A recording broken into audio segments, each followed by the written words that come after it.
It's like a game, right? No, we keep it. Not cocky. Hi guys. Hey. You look awesome. Thank you. Cool. All right. So why Supergirl? Why Supergirl now when the rest of the DCU is so grim dark? I think because of that, I think that there's something so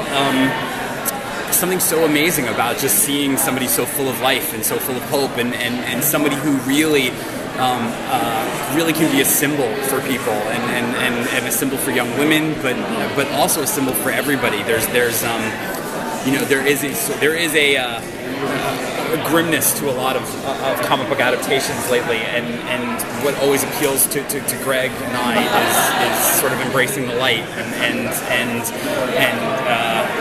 you see those pictures of Melissa, just in the suit, and it's like, Peter Roth, who's the head of Warner Brothers, after Melissa auditioned, she walked out and he said, "That's the closest I've come to feeling what I felt when I watched Christopher Reeve," and it's no disrespect to any of the other adaptations. It's just that specifically is not out there right now, and it's really nice for us to live in that world and be able to present that. So you obviously want the show to kind of grow on its own, to become its own entity, but we also have Flash and Arrow, and it's all kind of under the same banner. Is this gonna be a giant shared universe at some point? Well, there's whether or not Supergirl ever becomes part of the CW verse, those are questions above my pay grade. I think for right now, whenever you expand those things, there's always the danger of when you stretch it out, it all collapses. And we were as surprised, I think, as everybody that Flash and Arrow seem to make each other stronger. And adding Legends to it hopefully will make it all rise up even higher. But Supergirl is its own thing, and that's sort of okay. I think you don't want to put. I don't think. Hopefully, Supergirl won't need that, and adding it to the mix might just make the whole thing kind of collapse.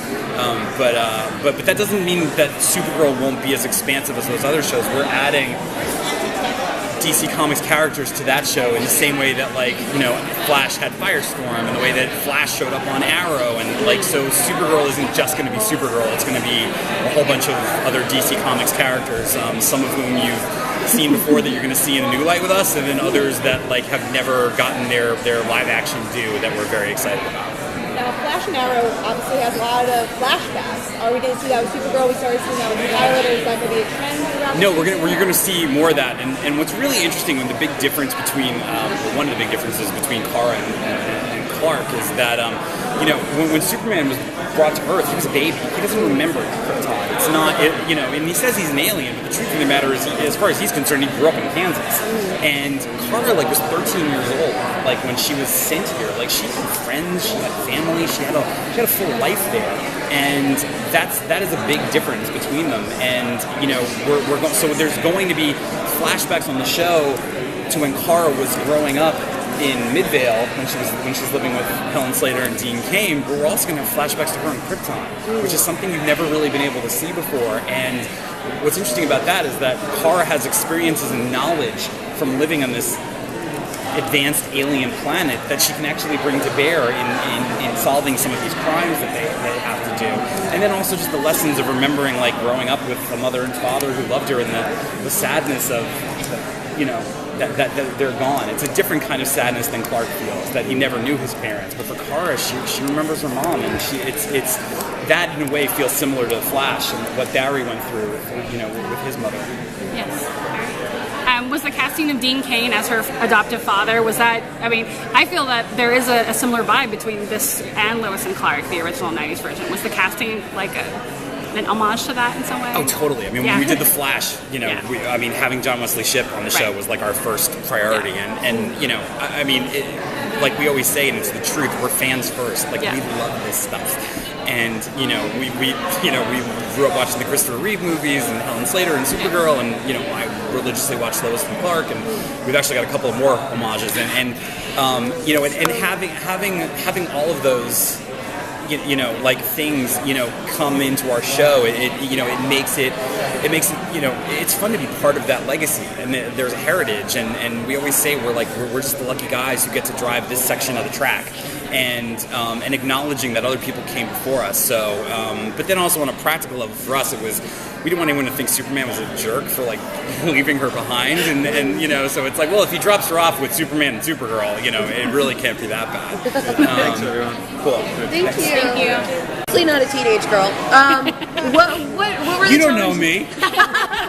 What were the challenges in telling the story of a young girl? I think.